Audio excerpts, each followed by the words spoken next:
Good morning. Glad to see you, so to speak. I'm still up here in Owl's Head, great name, and the weather is fabulous. And it's almost necessary to get out when dealing with the public affairs that come pressing in on all of us, particularly when the threat from Trump is existential. In the last number of days, if there was any doubt before that, not only does he not care to do anything to stem the tide of the pandemic, he's telling us that he doesn't intend to do anything except let it work its course, meaning that not until we have herd immunity, because so many of us have been infected and lived with whatever damage comes with that, as we've seen, especially to the heart and other organs, that's it. That's his plan. And that course of action means not only will a lot of us have to get sick if we should succumb to this direction, but that quite a number of us with pre-existing conditions and based on age and however this demon disease gets into us will cost us our lives. Well, that's not our course of action. And luckily, when we turn to scientists like Redfield, he tells us the safest thing, safer than a vaccine, is to wear the mask and to keep distancing. That's how we starve the disease. That's how we prevent transmission. And we're not going to have a vaccine until probably about a year from now. And some of us, based on age or whatever, will be in latter groups. And probably none of us would trust any vaccine that would have the seal of approval from Trump.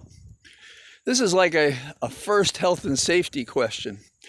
Now, the Redfield also said, and I went over this in my last podcast, that, the vaccine is not perfect. That's to say, if it's 75% effective, that means 1 in 4 of us will still contract the disease. It also means that you could have the disease and get it again. So 1/4 of us, if the numbers hold, would be exposed in a vaccine.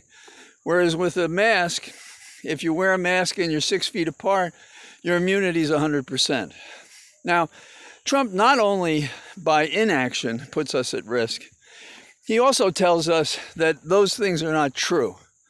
That Redfield, the scientist, is mistaken about the infectious disease he discussed while under oath, as compared to the president who lies all the time about everything.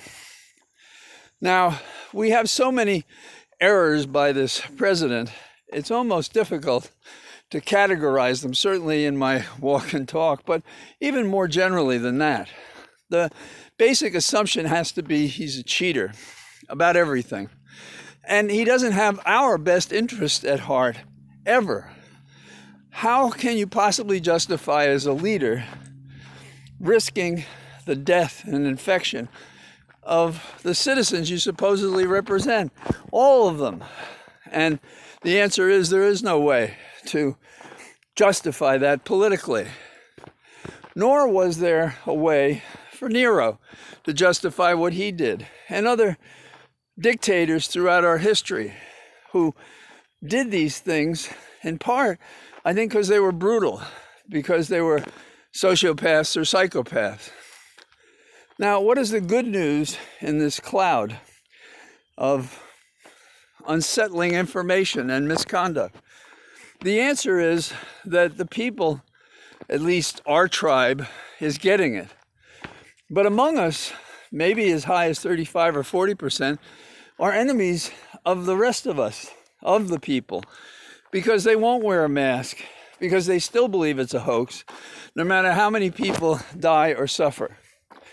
We've only addressed one crisis, one health crisis, not the fires, not the corruption in the Just Us Department, not the fact that the cuckoo Caputo, now found out by his own words, is going out the door. Not the fact that there are even more details from Woodward's book, which is quite a read, Rage. Get it if you haven't, because it will give you the information, the fuel that you already know in general that exists in specifics.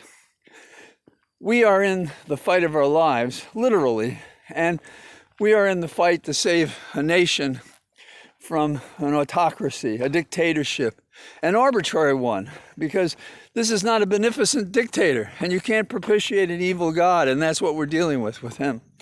So you have to vote. You have to encourage people to vote. You have to contribute if you can. You have to do what you can. And then we will prevail and be able to rebuild this nation to keep us safe, but also to move forward, restoring the republic, so that we are all in this together, we the people. So I'm off my soapbox. Hope you're having a good day. Talk to you tomorrow. Bye-bye.